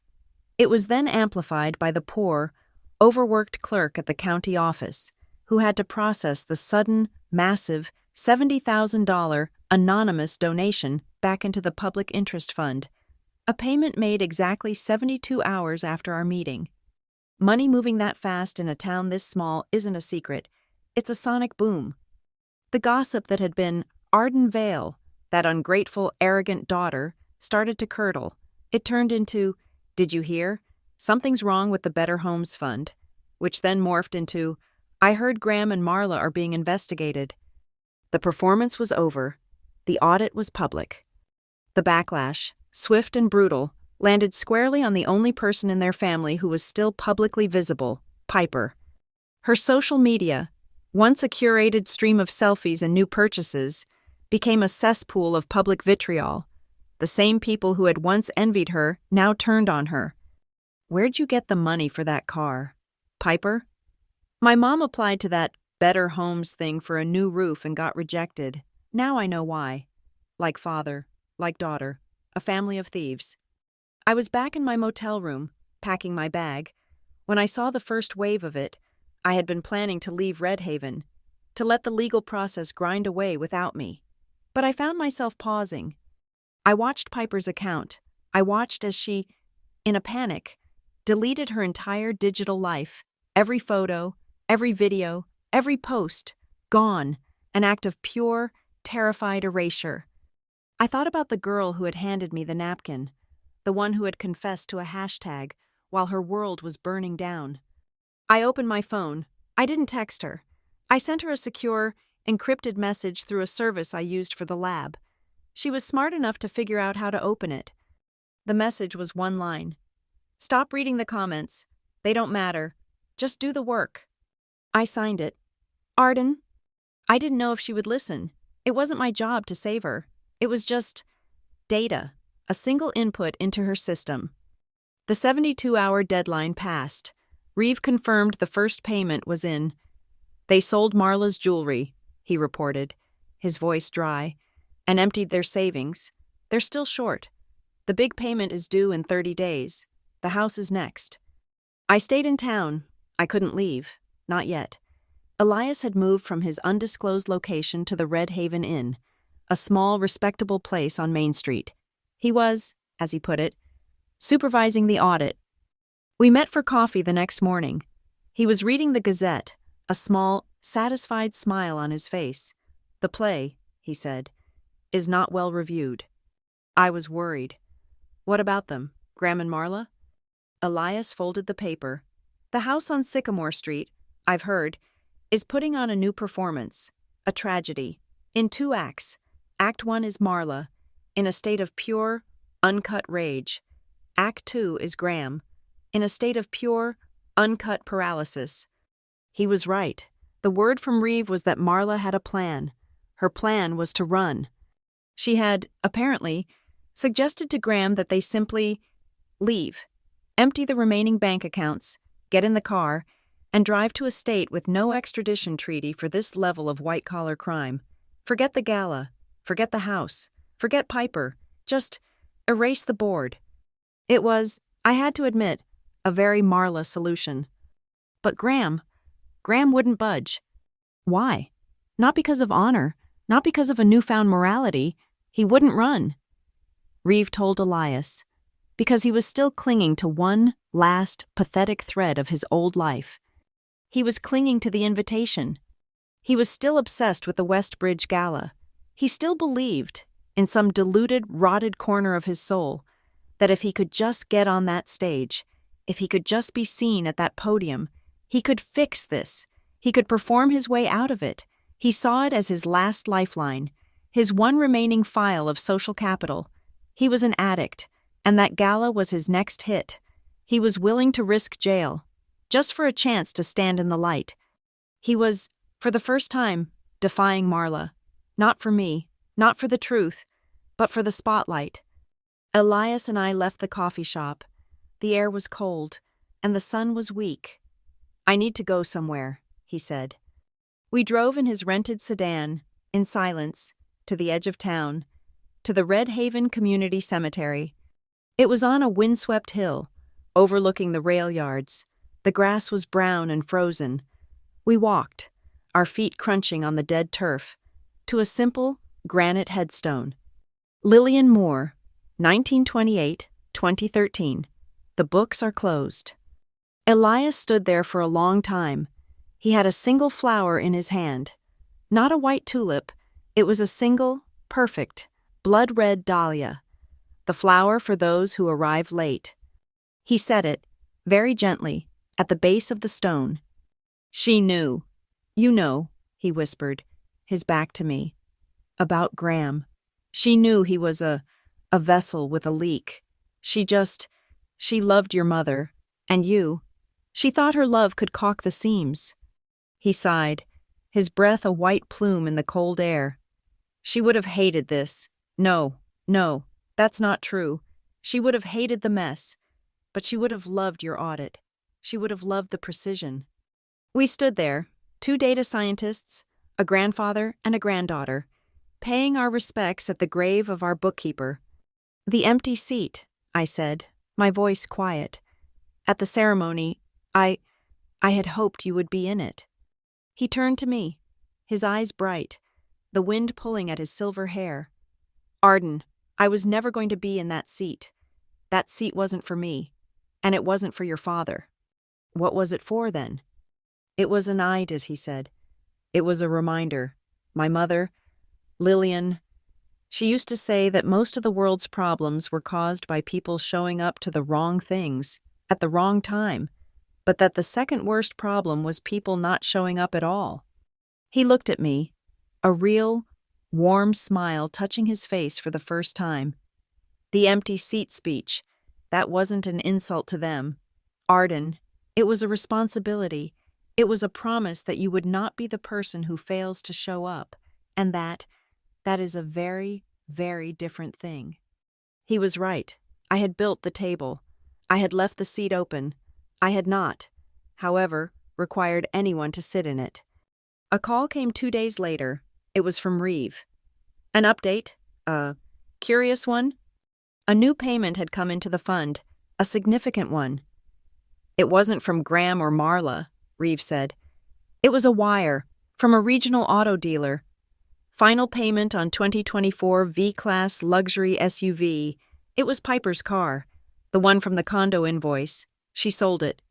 She had done the work, not the 200 hours of filing, the real work. She had taken the asset her parents had stolen for her, and she had liquidated it, and she had returned it to the public. It wasn't enough, not nearly, but it was something. It was an entry in the ledger. That night, according to the sheriff's log, a disturbance call was placed by Mr. Henderson, the neighbor. He reported shouting, screaming, breaking glass from the house on Sycamore Street. When the deputy arrived, Marla was standing on the porch, screaming at a silent Graham, who was just standing in the driveway, staring at the empty space where Piper's car used to be. The front window of the living room, the big picture window, was cracked. Marla, when she saw the deputy, had apparently tried to perform. Just a family disagreement, she'd said. The deputy, who had known the Vales for 20 years, just nodded. Keep it down, Marla, he'd said. The whole town is listening. The mask, the performance, the carefully constructed facade of the Vale family. It wasn't just cracking, it was shattering. The sound of that glass breaking was the sound of Marla's reign ending. And in the middle of this domestic wasteland, 2 days before the gala, Graham received an email. It was not a threat from Reeve. It was not an angry text from Marla. It was a crisp, official, HTML formatted invitation from the Westbridge University Chancellor's office. It was an invitation for him, Mr. Graham Vale. It was an invitation to be an honorary speaker. I know, because I was the one who had sent his name to the committee. Weeks ago, before all of this, I had nominated him for a 5-minute slot, a new one the university was trying, called Voices of Change, a Family Perspective. I had nominated him, thinking, in my old, foolish optimism, that he would be proud, that he would want to celebrate his daughter. Now that invitation was not an honor, it was a weapon. He saw it. He saw his name. He saw the podium. He saw the cameras and the academic gowns. And he saw salvation. He saw a chance to stand on a stage, not as a thief, but as a speaker, as a father. He could rewrite the entire narrative. He could, in 5 minutes, perform his greatest role, the penitent father, welcoming his brilliant daughter home. He called me, for the first time in 6 years. He called my phone. Arden, his voice was a wreck. It was hoarse and small. Arden, I got the email. From your university. They want me to speak. I sat on my motel bed. I know. Dad, I'm the one who nominated you. There was a long, ragged silence. He was, I'm sure, trying to calculate the new data. She nominated me. She wants me there. This isn't a trap. This is an olive branch. I'll be there, Arden, he whispered. I'll be there. I'll make you proud. I hung up. I didn't call him back to tell him the truth. I didn't tell him that he was a fool, that he was walking into a room full of people who valued data and truth, not performance. I didn't tell him he was a deluded, sad, addicted man. I just let him believe. Then I made a call of my own, to the gala coordinator. Hi, this is Arden Vale, I said. I have a small change to my guest seating. Yes, the open seat is still there, but I need to add one more. I paused. It's for my father. He's speaking, but I want a second chair, right next to the first one, a matching one. What's the name on the sign this time? Arden? The coordinator asked. I looked out the window, at the cold, blue, unforgiving Red Haven sky. The sign, I said, should read, for the one who knows how to say sorry. Founders Hall was nothing like the house on Sycamore Street. It was a space built on the assumption of worth. The ceilings were high, the light was warm and golden, and the air was filled with the sound of polite, intelligent conversation. It was a room designed to celebrate, not to trap. And yet, I was just as nervous. In the front row, exactly as I had requested, were 2 empty chairs. They were identical to the others, but they were cordoned off by a simple, elegant, dark red ribbon. On each chair, a small, professionally printed sign. One read, "An open seat." The other read, "For the one who knows how to say sorry." I sat on the dais, the chancellor's medal around my neck. It was heavy, a cool, solid weight against my chest. I saw Nora, Ivy, and Dr. Harrigan in the 3rd row. They were beaming, my team, my network. I saw Elias, further back, standing against the wall. He was not one for sitting in crowds. He watched, his arms folded, his face as calm and neutral as an auditor's. He was here to see the final column added to the ledger. The master of ceremonies, a charismatic communications professor, was reading my introduction. And her work, the empty seat speech, has already become a benchmark for our incoming students on the ethics of data-driven community engagement. Please welcome this year's Chancellor's Medal recipient, Arden Vale. I walked to the podium. The applause was warm, genuine. It was the sound I'd heard that first day, but this time, it felt like it was truly for me. I looked out at the sea of faces, at the bright lights that didn't feel like an interrogation. Thank you, I said, my voice clear, not a tremor in it. When I was here last, I spoke about empty data, about the gaps in the system. Tonight, I want to talk about the journey from that data to the human heart. I did not use names. I did not mention Red Haven. I did not mention fraud, or theft, or violence. We are taught, as scientists, to be objective, to remove ourselves from the equation. But the data doesn't just represent numbers. It represents people. People who are waiting for a prescription. People who are waiting for a home. People who are waiting for a family member to show up. I glanced at the 2 empty chairs, the red ribbons gleaming under the lights. My work showed me that the most damaging thing in the world isn't malice. It's absence. It's the empty chair that's been left empty for so long that the world forgets it was ever supposed to be filled. And I've learned that it's not our job to be angry at the emptiness. It's our job to be the ones who finally show up, even if we are late. Our responsibility doesn't end just because we missed the deadline. I finished my speech.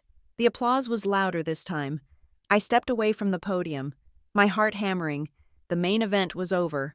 Now, the epilogue. The MC stepped back up. Thank you, Arden, for those incredible words. And now, as part of our Voices of Change initiative, we have a very special guest, a family perspective on this incredible journey. Please welcome to the stage, Mr. Graham Vale. A single powerful spotlight swung from me and panned to the back of the auditorium. The room was silent. I could hear my own pulse. Had he come? After everything, had the lure of the spotlight been strong enough? He emerged from the shadows at the back of the hall, a man I barely recognized.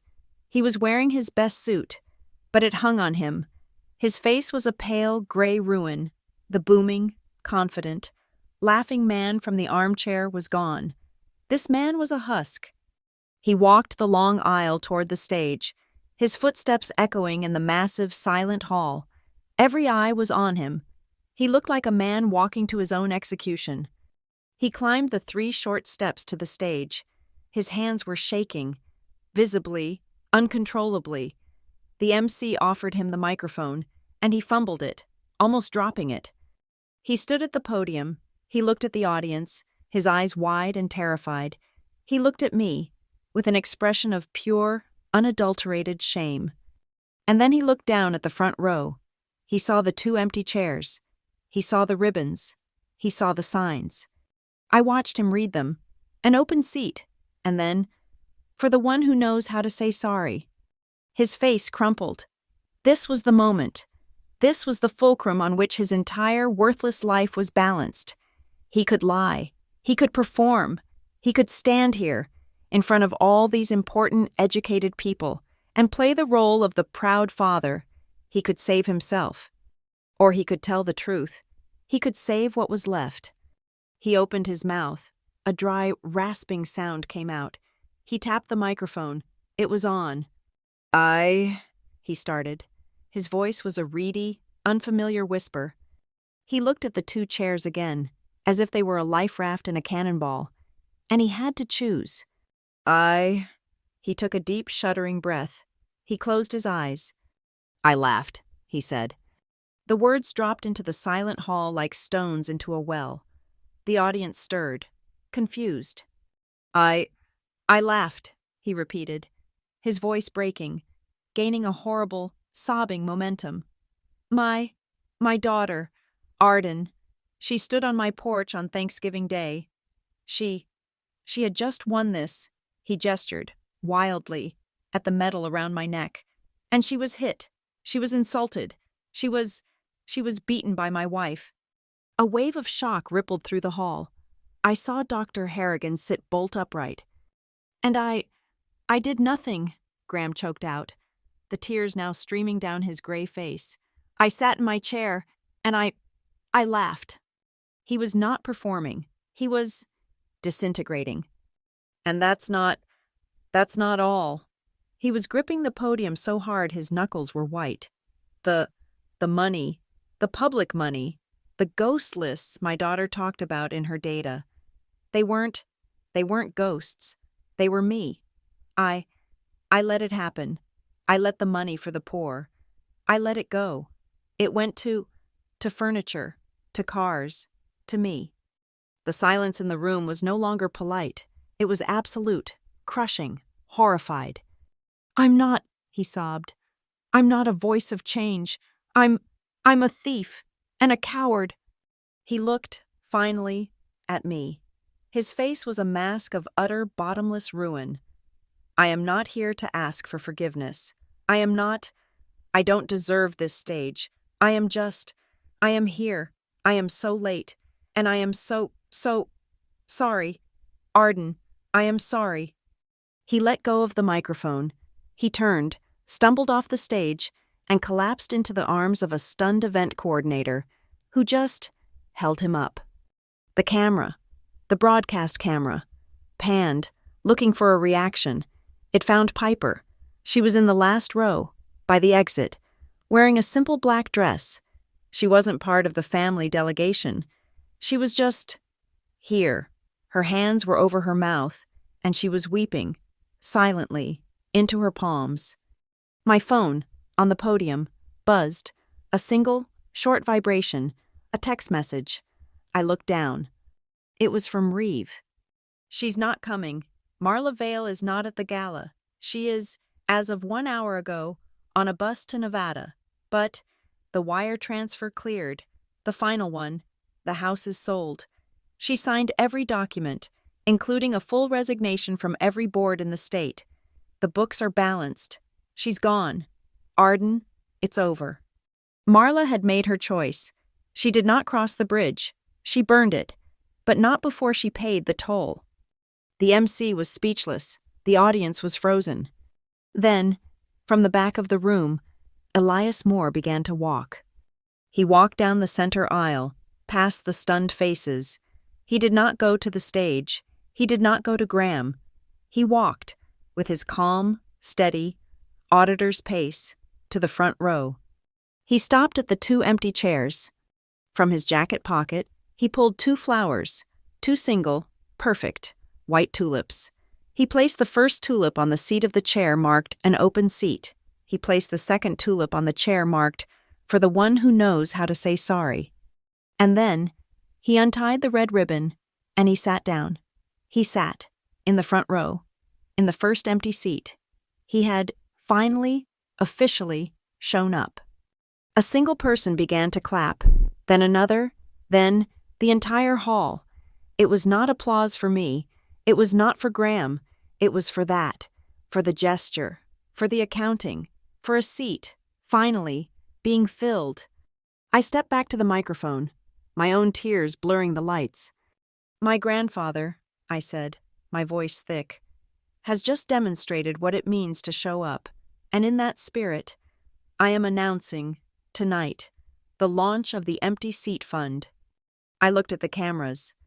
It will be a scholarship and a paid internship program run by the Heliometrics Lab. It is designed to find students from rural, underserved communities, the ones in the ghost lists, the ones whose names are misspelled on forms, the ones who are told their chair doesn't exist.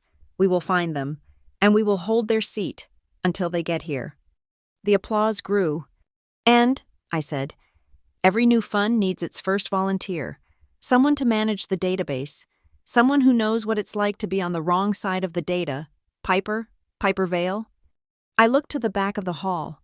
She was staring at me, her eyes wide with terror. The fund needs someone who understands how to do the work, I said, my voice ringing out. Are you in? She nodded, a single, jerky, terrified nod. She began to walk, slowly, down the same aisle her father had, not to the stage, but to the front row. She walked past the cameras and sat in the chair next to Elias, the one with the white tulip, the one for the person who knows how to say sorry. The MC, finally regaining his composure, stammered, And now, a final presentation from Ms. Vale. The massive screen behind me flickered and then went black. I stepped to the microphone one last time. There is no presentation, I said. The data, the evidence, the doorbell camera footage from that Thanksgiving night has been collected, it has been audited, and as of 5 minutes ago, it has been permanently and legally sealed. I looked at Piper, I looked at Elias, I looked at the wreck of my father, being helped out a side door.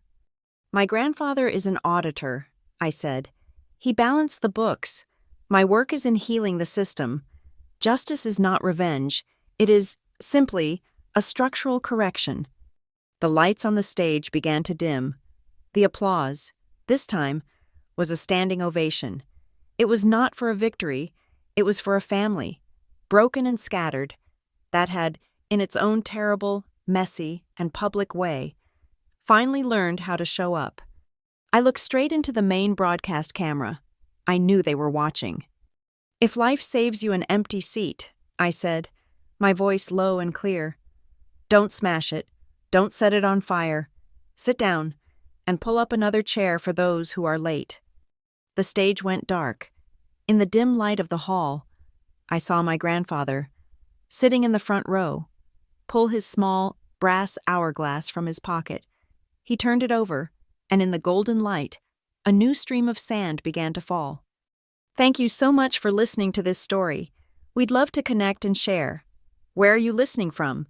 Please let us know in the comments below and share your thoughts.